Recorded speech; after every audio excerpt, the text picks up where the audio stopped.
DEI is like top of the agenda for the Democrat Party right now. Like, have they not learned their lesson that America wants to move on? We want to be the meritocracy that's about fairness.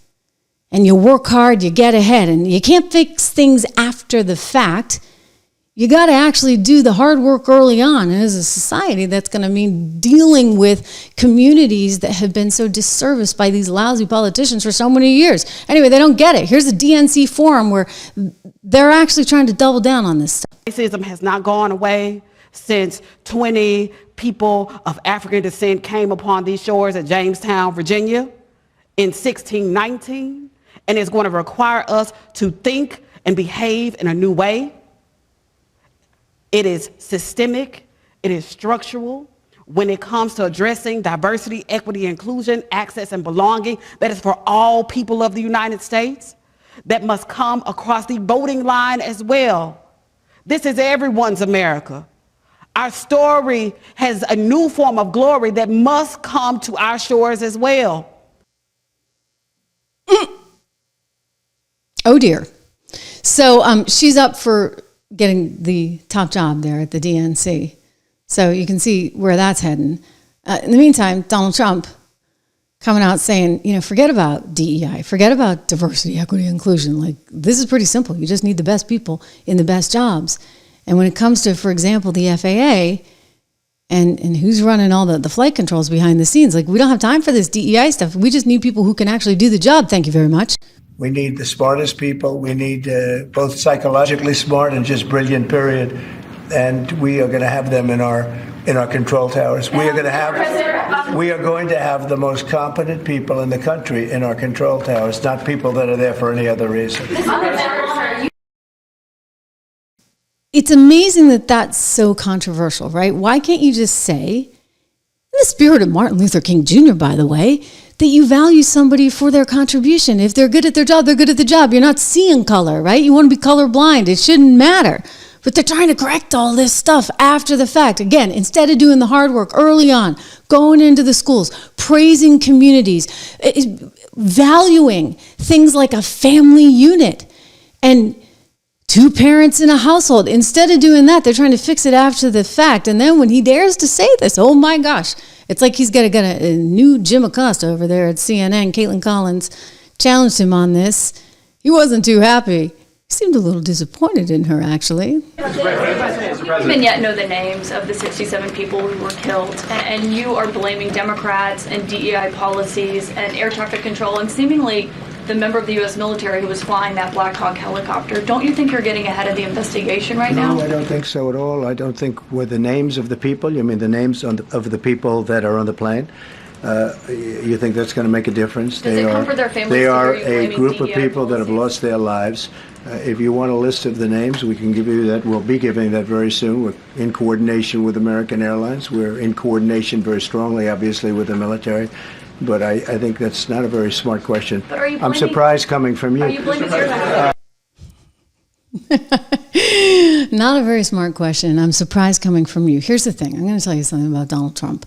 He is all action-oriented.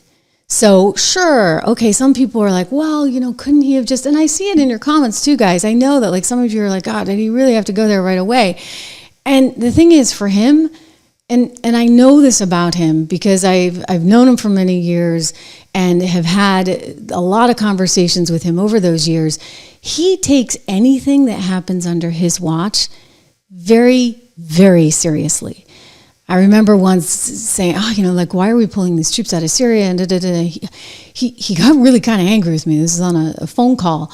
And he's like, Trish, like, you try looking those parents in their eyes after they've lost a son over there. Like, there is no reason for us to unnecessarily be risking American lives. He was passionate about it.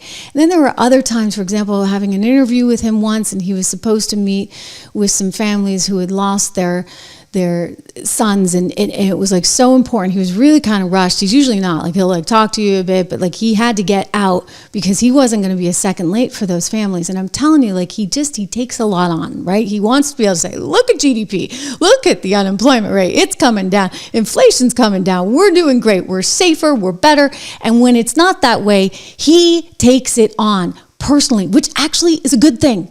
Right? Because I don't think Biden cared. I don't think Kamala cared. I don't think anybody actually felt the way Trump feels when it comes to whether we're succeeding, not succeeding. So the fact that he's president, only a couple of days, this happens, he's livid. What does he want to do? He wants to fix it immediately. So maybe it's not like the most whatever, eloquent thing to get out there and rail against DEI on day one. I get that ruffled people's feathers, especially those on the left who take that as an opportunity, of course.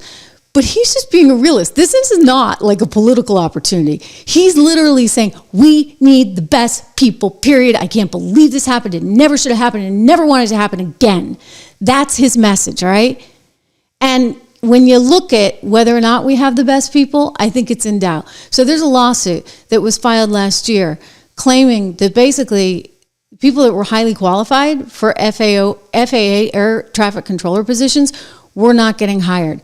There's 1,000 white males that had all the qualifications according to the lawsuit, and they couldn't get jobs. Now remember, they need people. They desperately need people at the FAA. They don't have enough controllers. One of the reasons, if we don't know all the information, but one of the reasons that people cite is this possibly being, an issue with the FAA is that you only had one guy on duty and there should have been at least two. And I'm like, two? You mean they don't have 20? Gee, that doesn't make me feel very good about when I'm in an airplane landing in the future. That really doesn't make me feel very good. But why don't they have more employees? Why aren't they actually able to fill these jobs? Because apparently, according to this lawsuit, the people that are qualified are getting turned away, and they can't find enough people otherwise because, for whatever reason, you got a lot of white males that are in this particular sphere and they can't change that.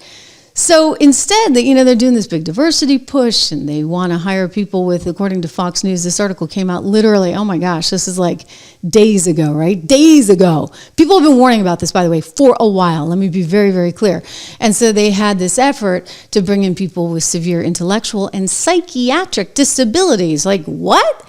For the FAA? Is that really the direction you guys want to go? Apparently, here's their big diversity push message that was put out by one Brad Mims under the Biden administration. Hi, I'm Brad Mims, Deputy Administrator at the Federal Aviation Administration. We are looking for the best and brightest to join us as air traffic controllers. We need a diverse group of air traffic controllers to bring distinct perspectives.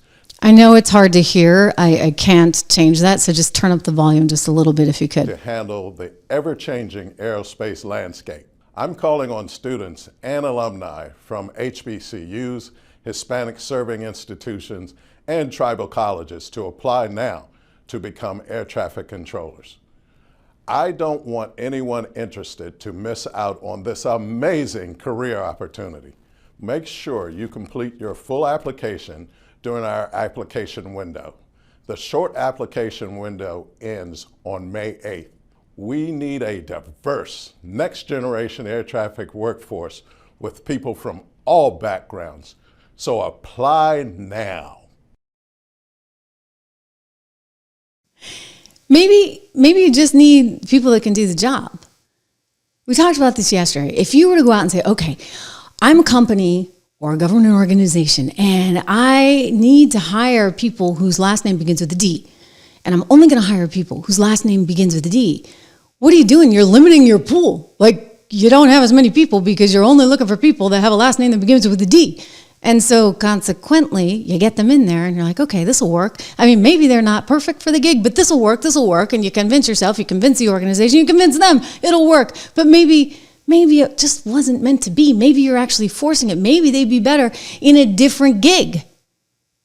Okay, and maybe you ought to forget about hiring people with the last name that begins with the letter D and actually just hiring the best person. That's what matters, especially in a technical job like that. I mean, you can make the argument, right, in marketing and all these other things, but this is a pretty technical job. And yet Biden, because, you know, he wanted to diversify the FAA, you know, when he was trying to put up a new head of the FAA, this is the guy that he recommended. So, Mr. Washington, can you quickly tell me what airspace requires an ADS-B transponder? Not sure I can answer that question right now. That's okay. We'll just keep going. So that's a pretty important part. So what are the 6 types of special use airspace that protect this national security that appear on FAA charts? Sorry, Senator, I cannot answer that question. Okay. So what are the operational limitations of a pilot flying under basic med? Senator, I'm not a pilot, so But obviously you'd oversee the Federal Aviation Administration. So any idea what those restrictions are under basic med, quickly? well, some of the restrictions I think would be high blood pressure. Some of them would be. It's more like how many passengers per airplane, how many pounds in different categories, and what altitude you can fly under. So, and then amount of knots. It's under 250 knots. So, it's not having anything to do with blood pressure. So, can you tell me what causes an aircraft to spin or to stall? Again, Senator, I'm not a pilot. Okay, let's keep going. What are the 3 aircraft certifications the FAA requires as part of the manufacturing process? Quickly, please. 3 aircraft certifications. Again, what I would say to that is that one of my first priorities would be to fully implement that Certification Act and report. You know the 3 types, Mr. Washington? The 3 types? Okay. Yeah, that's type certificate, production certificate, and airworthiness certificate. Mm-hmm. Okay, all right. Let's just keep going, see if we can get lucky here. So can you tell me what the minimum separation distance is for landing and departing airliners during the daytime, Mr. Washington? I don't want to guess on that, Senator. Are you familiar with the difference between Part 107 and Part 44809 when it comes to unmanned aerial standards? Unmanned, like drones, are you familiar with the difference? Yes. Okay, you know the difference between those 2, Part 44809 and Part 107? Do you know the difference there? No, I cannot That's okay. spell that out. So I almost actually had to cut that off because it's really painful, obviously, to watch. And he wound up 0 for 7. So then Ted Cruz got to him. You ever flown a plane? Thank you for the question, Senator. No, I have never flown a plane. So you weren't a military pilot or a commercial airline pilot? No, Senator. Have you ever worked for an airline? No, Senator. Have you ever worked as an air traffic controller? No, Senator. You ever worked for a company that manufactures airplanes? No, Senator. You ever worked for a company that fixes airplanes? No, Senator.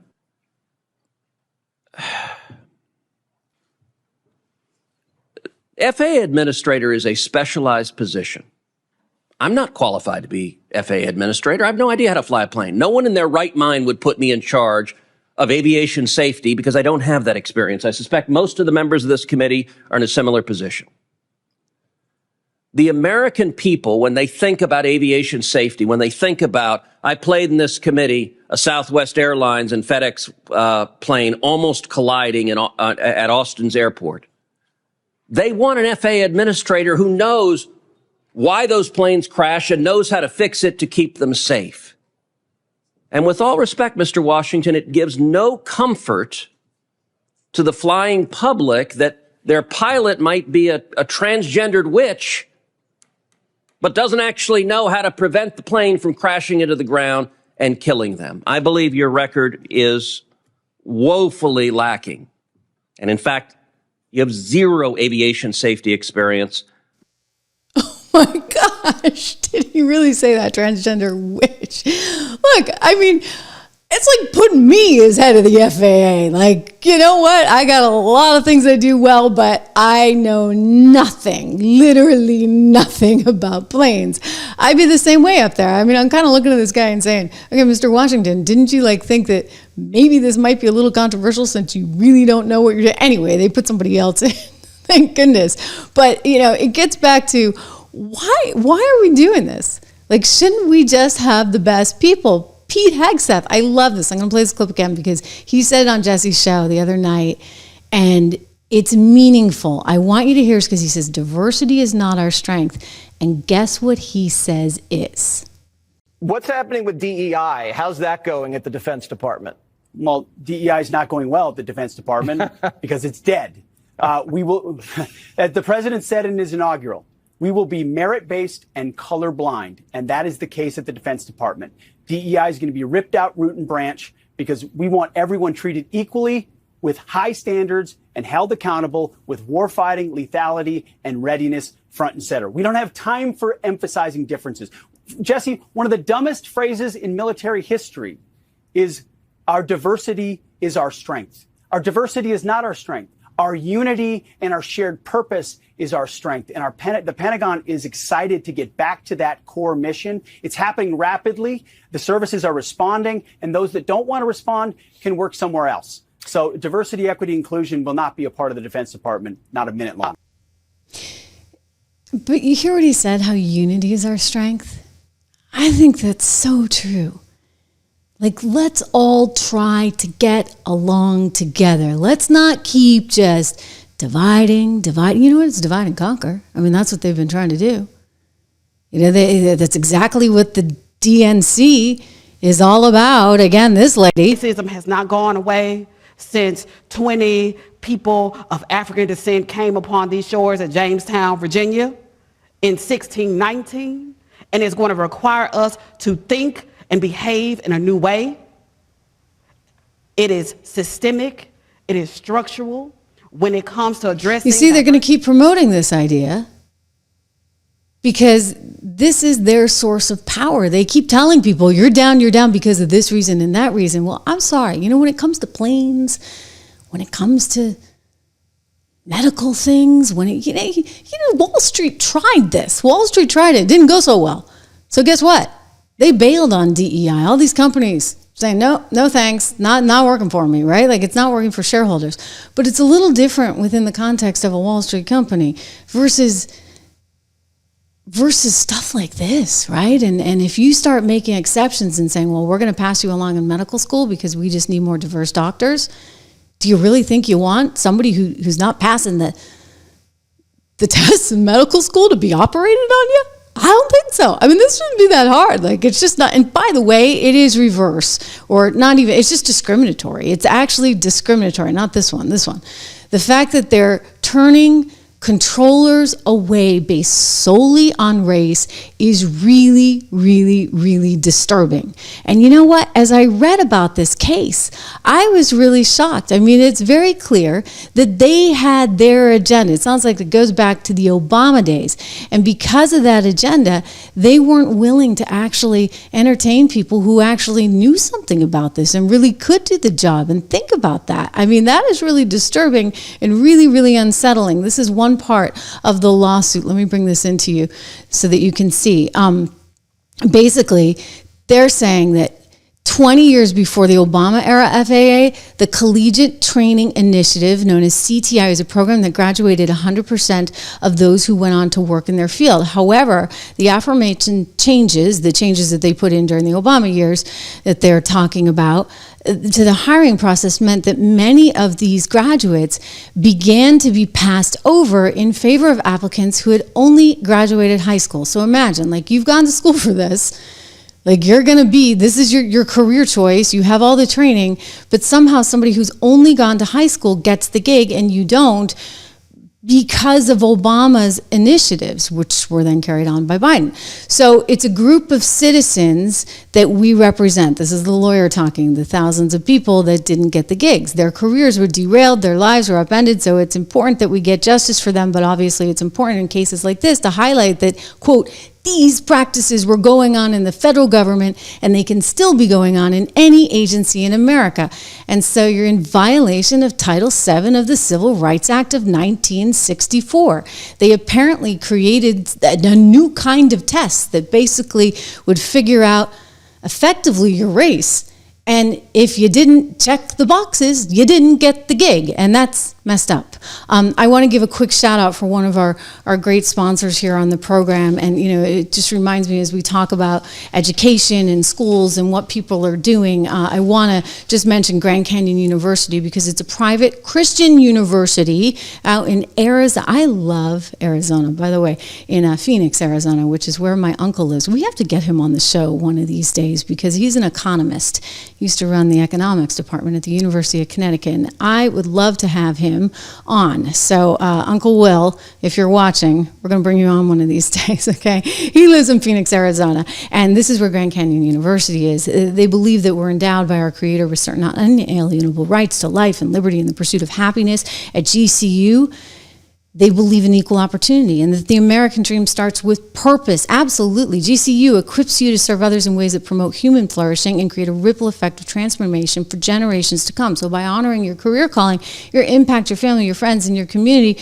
you're honoring God and yourself. You can change the world by putting others before yourself and glorify God. Whether it's the pursuit of a bachelor's, master's, or doctoral degree, GCU's online and on campus and hybrid learning environments are actually designed to help you achieve your unique academic, personal, and professional goals. So the pursuit to serve others is yours. Let it flourish. Find your purpose at Grand Canyon University. It's private, it's Christian, it's affordable. Visit gcu.edu.